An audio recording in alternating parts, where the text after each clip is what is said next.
हाँ जी, बोलिए। पूना से बात कर रहा हूँ सर आपसे। अच्छा जी। आपका ये स्टीम सुन के मैं इससे ब्राह्मणवाद से तो पूरा बाहर निकला हूँ, और मैं तो नर्वस हो रहा हूँ आपसे बात करके बहुत। आप हुँ, जिस कोरोना से आपको मैं सुन रहा हूँ। ओके, बहुत बढ़िया। तो मैं अभी देहरोड में था, जो बाबा साहब ने जो गाजर क्या बोलते हैं वो ये मूर्ति स्थापन की थी ना, मैं उधर ज्वाइंट हो गया था, लेकिन आपने उठाया नहीं, मैं उधर ही था, बैठा था। तो मुझे अच्छा, ओके, दिखाने का था वो जो मूर्ति, और वो जो बाबा साहब ने झाड़ लगाया था वो दिखाना था। ओके, तो अभी तो मैं ओके। यहाँ 1 किलोमीटर पे मेरे यहाँ से। अच्छा, कोई बात नहीं, कोई बात नहीं। एक्चुअली उस समय मैं जोड़ा था आपको, तो शायद और उस मेरे समय साउंड या कुछ टेक्निकल प्रॉब्लम आ गई थी। और अभी मेरे घर से बाबा साहब जिधर रहते ना, वो तलेगांव में, उनके घर भी नजदीक है यहाँ से, तो वो भी हुँ, बताना हुँ, था, हुँ। लेकिन आपने उठाया नहीं। तो चलो ठीक है, बाद में कभी तो ये करेंगे। ओके, तो ओके। बहुत अच्छा लगा आपसे बात करते, और आप बहुत अच्छा काम कर रहे हो। मुझे इतना हिंदी नहीं आता, मराठी आता हूँ। नहीं, आप तो काफ़ी अच्छा बोल रहे हैं।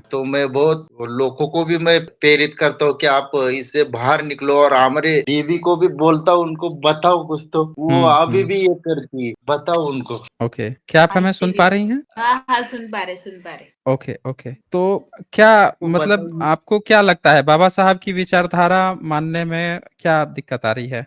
दिक्कत कुछ नहीं, ओके। ठीक है, उनका जो मत सब है ना अच्छा लगता है। बाबा साहब ने जैसे 22 प्रतिज्ञा ली थी, तो उसको आपने कभी पढ़ा है 22 प्रतिज्ञा? पढ़ना नहीं आता उनको सर। पढ़ाई नहीं की। अच्छा, अच्छा, और कोई बात नहीं है। मैं भी 7 क्लास ही पढ़ा हूँ खाली। अच्छा, कोई बात नहीं है। लेकिन वो सुना तो होगा ना आपने 22 प्रतिज्ञा बाबा साहब की? 22 कहीं से उसको इतना नहीं टीवी पता। में या कहीं से भी आप लोगों ने सुना हो 22 प्रतिज्ञा। कोई बात नहीं, अगर आप लोगों ने नहीं भी सुना है तो मैं आप लोगों को सुना देता हूँ 22 प्रतिज्ञा जो है वो क्या है। एक बार देखें, बाबा साहब से ना ज़्यादा पढ़ा-लिखा व्यक्ति आज तक पूरे बहुजन समाज में कोई हुआ नहीं है। और उनकी बात अगर हम लोग नहीं मानेंगे तो हम लोगों का जीना ही बेकार है, क्योंकि उनके कारण ही आज हम लोग आपस में बात भी कर पा रहे हैं। सब उनकी बदौलत है। हर एक चीज़ हम लोग के ऊपर कर्ज है, समझिए कि ये कर्ज हम लोग कभी चुका नहीं पाएँगे। तो बाबा साहब अम्बेडकर की ना ये 22 प्रतिज्ञा है। एक बार इसको आप जब पढ़ेंगी, इसको समझेंगी कि बाबा साहब वास्तव में क्या कहना चाह रहे हैं। मैं पढ़ता हूँ आपको, मैं ठीक है सुनाता हूँ ठीक। आपको कि बाबा बाबा साहब क्या रहे थे। ये बीबीसी जो है न्यूज़ हिंदी इसने छापा है, और यहाँ से है 22 प्रतिज्ञा। ये देखिए। तो बाबा साहब पहली प्रतिज्ञा लेते हैं कि मैं ब्रह्मा, विष्णु और महेश में कोई विश्वास नहीं करूँगा, और न ही मैं उनकी पूजा करूँगा। दूसरा, मैं राम और कृष्ण जो भगवान के अवतार माने जाते हैं, मैं कोई आस्था नहीं रखूँगा और न ही उनकी पूजा करूँगा। तीसरा, मैं गौरी, गणपति और हिंदुओं के अन्य देवी-देवताओं में आस्था नहीं रखूँगा और न ही मैं उनकी पूजा करूँगा। चौथा, मैं भगवान के अवतार में विश्वास नहीं करता हूँ। ये सब बाबा साहब के वर्ड्स हैं। और देखिए, मैं यह नहीं मानता और न कभी मानूंगा कि भगवान बुद्ध विष्णु के अवतार थे। मैं इसे पागलपन और झूठा प्रचार प्रसार मानता हूँ। आगे बाबा साहब कहते हैं, मैं श्रद्धा यानी श्राद्ध में भाग नहीं लूंगा, न ही पिंडदान दूंगा। श्राद्ध मतलब मरने के बाद से जो क्रियाक्रम होता है। फिर कहते हैं, मैं बुद्ध के सिद्धांतों और उपदेशों का उल्लंघन करने वाले तरीके से कार्य नहीं करूंगा। आगे कहते हैं, मैं ब्राह्मणों द्वारा निष्पादित होने वाले किसी भी समारोह को स्वीकार नहीं करूंगा। देखिए, ये वर्ड जो है बाबा साहब ने लिखा है, मैं ब्राह्मणों द्वारा निष्पादित होने वाले किसी भी समारोह को स्वीकार नहीं करूंगा। फिर कहते हैं, मैं मनुष्य की समानता में विश्वास करता हूँ। मैं समानता स्थापित करने का प्रयास करूंगा। मैं बुद्ध के अष्टांगिक मार्ग का अनुसरण करूंगा। मैं बुद्ध द्वारा निर्धारित परमितों का पालन करूंगा। मैं सभी जीवित प्राणियों के प्रति दया और प्यार भरी दयालु रहूंगा तथा उनकी रक्षा करूंगा। मैं चोरी नहीं करूंगा। मैं झूठ नहीं बोलूंगा। मैं कामुक पापों को नहीं करूंगा। मैं शराब, ड्रग्स जैसे मादक पदार्थों का सेवन नहीं करूंगा। मैं महान अष्टांगिक मार्ग के पालन का प्रयास करूंगा एवं सहानुभूति और अपने दैनिक जीवन में दयालु रहने का अभ्यास करूंगा। मैं हिंदू धर्म का त्याग करता हूँ, जो मानवता के लिए हानिकारक है और उन्नति और मानवता के विकास में बाधक है, क्योंकि यह असमानता पर आधारित है, और स्वधर्म के रूप में बौद्ध धर्म को अपनाता हूँ। मैं दृढ़ता के साथ यह विश्वास करता हूँ कि बुद्ध का धर्म धम्म ही सच्चा धर्म है। मुझे विश्वास है कि मैं फिर से जन्म ले रहा हूँ। मैं गंभीरता एवं दृढ़ता के साथ घोषित करता हूँ कि मैं इसके बाद अपने जीवन का बुद्ध के सिद्धांतों व शिक्षाओं एवं उनके धम्म के अनुसार मार्गदर्शन करूंगा। तो ये जो शब्द हैं, ये बाबा साहब की पूरी 22 प्रतिज्ञा है जो बीबीसी ने छापी है। और बाबा साहब को प्रतिज्ञा, आप सोचिए, 5 लाख 7 लाख लोगों के बीच में ये प्रतिज्ञा लिए थे, और पूरे 5 लाख लोगों ने बाबा साहब के साथ धम्म को अपनाया। फिर अगले दिन 2 लाख लोग पहुंच गए फिर से इस प्रतिज्ञा को दोहराने और धम्म को अपनाने के लिए। और अगर आज की डेट में हम लोग बाबा साहब को नहीं समझेंगे, नहीं जानेंगे, तो समझिए कि हम लोगों का जीना ही बेकार है। हम लोग जन्म तो ले लिए हैं, लेकिन अपने समाज जिसने हम लोगों को चलना, बोलना, बराबर बैठना सिखाया, उनकी बात नहीं मान रहे हैं, तो फिर ये जीवन का कोई मतलब ही नहीं है। कुछ मतलब नहीं रह जाएगा हम लोग के जीवन का। तो ये चीज थैंक यू है सर। और जी। इनकी इनकी जो माँ है ना, इनकी मेरी औरत की माँ जो है ना, इन्होंने तो पांडुरंग हम्म। विट्ठल भगवान की माला गले में डाली है और बोलती हम्म। है, और हमेशा विट्ठल विट्ठल विट्ठल करते बैठती है। और भगवान का कुछ भी उनका उनको उनको कैसा बाहर निकालो समझ में नहीं आ रहा है। कि विठल जो है ना, वो है बुद्ध का ही मूर्ति, उसको ब्राह्मणों ने कब्जा कर लिया है। वो पहला तो चीज मुझे ये पता है। है सर।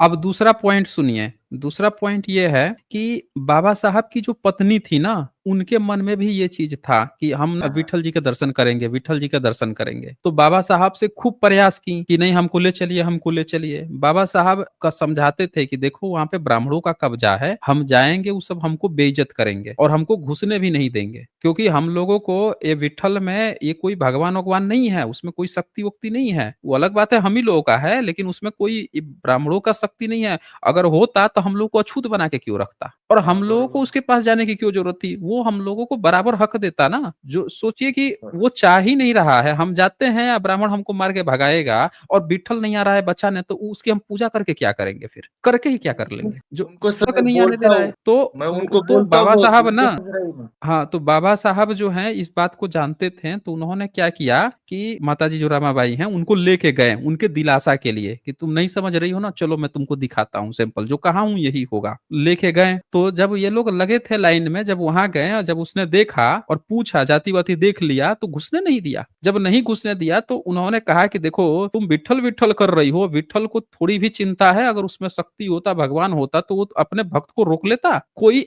इंसान रोक लेगा? अगर ताकत है भगवान में, इंसान रोक ले रहा है अपने भक्त भक्त को जाने में, तो वो इंसान को रोक नहीं पा रहा है, तो कैसे फायदा करेगा? बाबा साहब वहां क्लियर क्लियर ये मैसेज दिए हैं, और उन्होंने तभी बुद्ध धर्म को अपनाया कि हमको इधर उधर भागने की जरूरत नहीं है। जब हर एक चीज हम लोगों के पास है ही, तो हम अच्छे से मानेंगे ना उस चीज को। हम क्यों दूसरे और जगह जाकर और बेइज्जत होंगे, अपनी इज्जत गंवाएंगे? और मेरी कहानी आपको बताना था। मैं 6 क्लास में पढ़ता था, तब मैं पूना में था। हम्म। पूना से मैं गाँव गया, मेरा गाँव पूना से 100 किलोमीटर है। तो मैं हम्म। बहुत दिन के बाद गया था ना, साल के बाद में छुट्टी गिर गई थी, तो धूप की छुट्टी गिर गई थी, गया। तो मेरा एक दोस्त था, वो उच्च वर्ण का था, वो मराठा था। उसने हम्म। मुझे घर में आने के लिए बुलाया, और ठीक है बोला, चलो बाबा बुला रहा है तो जाएंगे अपन। तो उसके माँ ने चाय बनाई, वो चाय हम्म। बनाई, और इतना वो चाय जो देते ना वो छोटा ग्लास में, तो हम्म। इतना गंदा ग्लास था, हिसाब के बाहर। वो चलो ठीक है बोला, चाहिए अपन पियेंगे, पिया मैंने। और हम्म। वो चाय का ग्लास है ना, घर के बाहर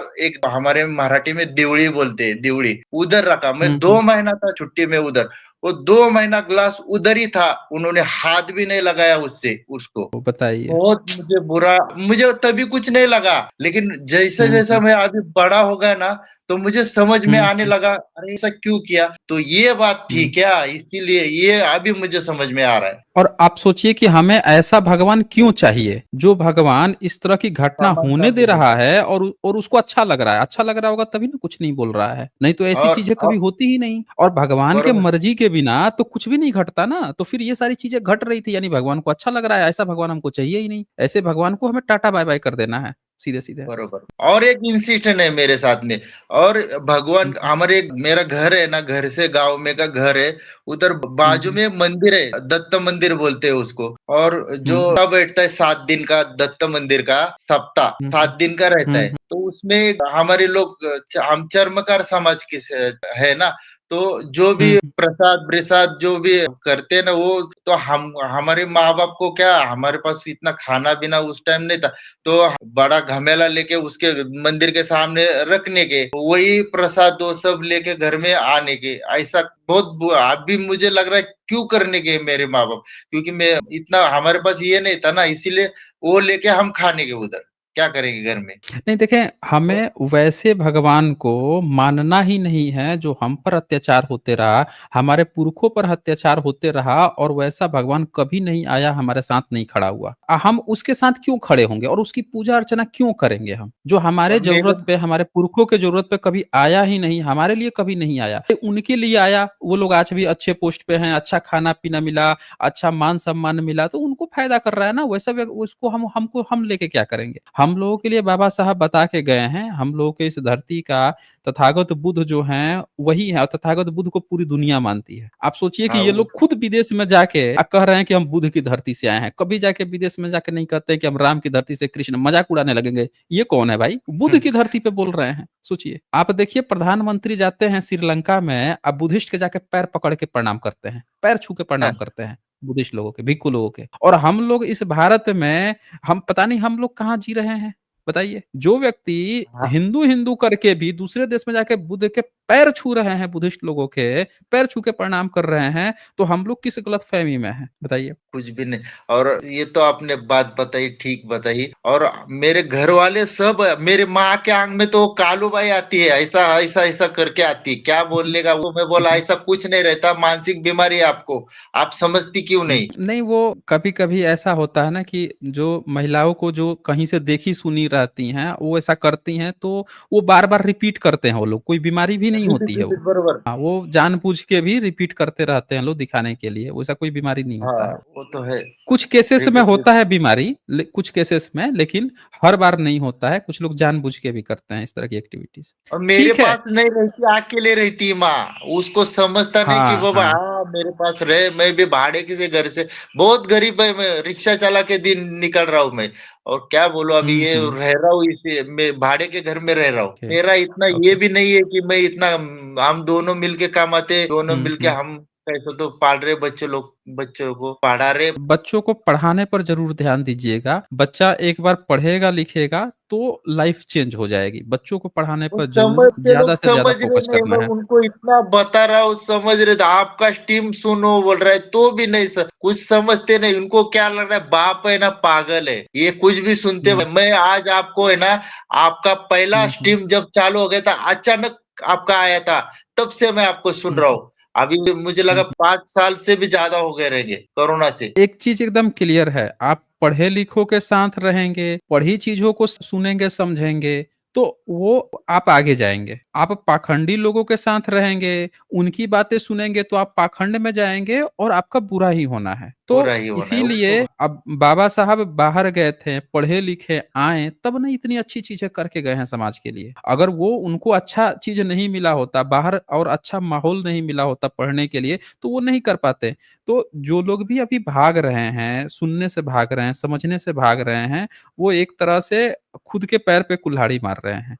यहाँ पे हम लोगों के साथ जितने लोग भी जुड़ते हैं, आप देखिएगा हर तरह के लोग हैं, हर वर्ग के, मैं हर तरह के देखता हूँ लोग हैं। रोज, आपको हाँ, हाँ। देखता हूँ। ठीक है संतोष जी, ओके, बहुत बढ़िया। और आप दोनों थैंक को यू। मैं फिर से कहता हूँ कि आप लोग, मैडम जी जो हैं आपकी, उनको भी मैं कहता हूँ कि आप लोग ज़्यादा से ज़्यादा स्ट्रीम को सुनिए। यहाँ पे हम लोग जितनी भी स्ट्रीम्स होती हैं, आप सुन के देख के देखिए, पढ़ाई करके ही हम ज्ञान लेते हैं। लेकिन आप स्ट्रीम सुन के आपको इतना ज़्यादा ज्ञान हो जाएगा, इतना ज्ञान हो जाएगा कि आप किसी भी पढ़े-लिखे के सामने जो है बड़े कॉन्फिडेंस से बात कर पाएँगे। आपको मैं उन जानकारी है ना, मेरे पढ़ाई मैडम पढ़ाई को वही करते बता रहा हैं, था इसमें। जानकारी लेते हैं। हाँ। आपको इतनी जानकारी हो जाएगी जितना किसी पीएचडी क्लास किए हुए बंदे को उतनी जानकारी नहीं होगी। उस लेवल की आपको जानकारी हो जाएगी। करना क्या है, बस देखिए, सुनिए, जब भी समय मिले सुनते रहिए, देखते रहिए। आपको सारी चीज़ें पता चलती जाएँगी। ठीक है? ओके। Thank you sir.